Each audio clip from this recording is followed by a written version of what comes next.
They control the mind the same way that they teach the AI computer systems at the high level of AI.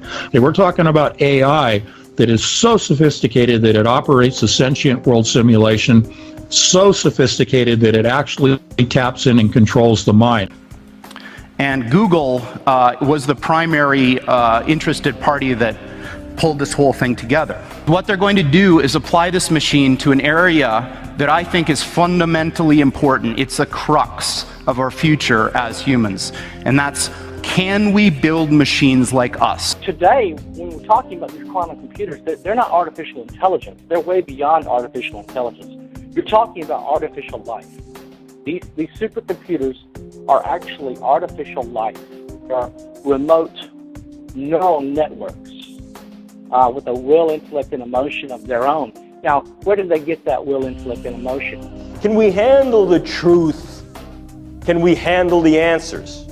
And even if we can, how are we going to handle it? They got the will, intellect, and emotion from the millions of people who have been targeted with this technology through the decades, whose personalities, the digital bio algorithms were uploaded back into the system. And so using those algorithms, they're able to mimic the will, intellect, and emotion of those that they copied. It is called a digital twin, and it represents a new era in simulation, a new world of predictability, a promising new tool for engineering the future. A digital twin is a complete virtual prototype of an entire system. Your brain reality is your reality. And if in fact I can import information into that brain and take outputs from that brain and link that to an avatar so that brain thinks that it's embodied, moving in the world and experiencing the world, can we do this? Yeah, we can do these kind of things. So imagine a world where all of the laws of physics as we know them are obeyed, but different decisions were made along the way. Different decisions at the level of tiny microscopic particles, different decisions all the way up to what you chose to eat for lunch and whether you chose to come to this session or not. They are building false realities into which they want to induct you so they can play God.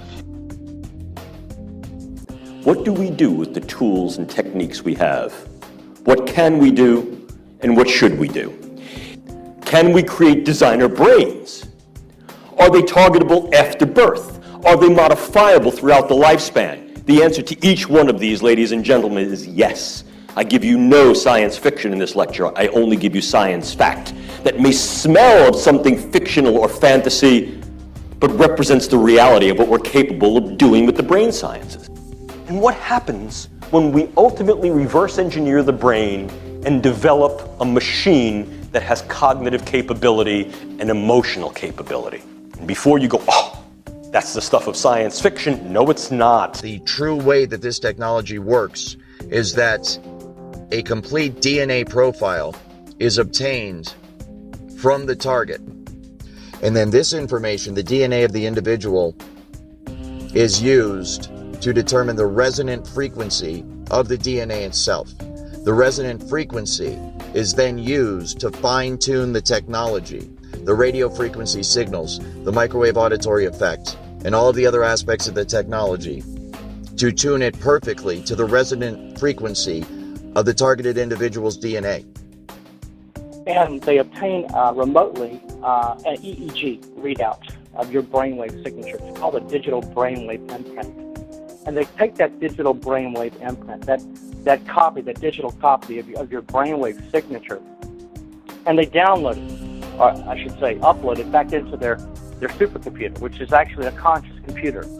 And then they tie you to that conscious computer for life. How? By way of a continuous stream of energy, of electromagnetic low-frequency waves that are specifically tuned to your unique brainwave signature. Nobody else on Earth has the same brainwave signature. It's unique to you alone. It's like a set of fingerprints. Nobody else on Earth has your same set of fingerprints. Well, nobody else on Earth has your same brainwave signature. And what the stream of energy is designed to do is it's designed to interface and interact based on that frequency, based on your brainwave pattern.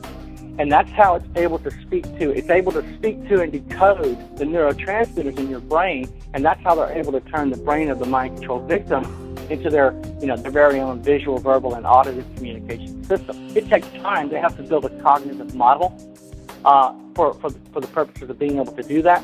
But that's how the technology is designed to operate. When we're talking about these quantum computers, they're not artificial intelligence. They're way beyond artificial intelligence.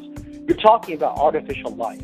But the stream of energy is routed by a computer multiplexer. A computer multiplex, okay, the supercomputer, conscious computers, they're the active trigger switch. People think they're being attacked by cell phones and towers.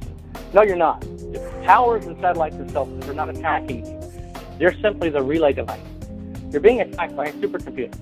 It's a conscious computer that monitors all electromagnetic activity of your brain, all the electromagnetic emissions, the evoked potentials.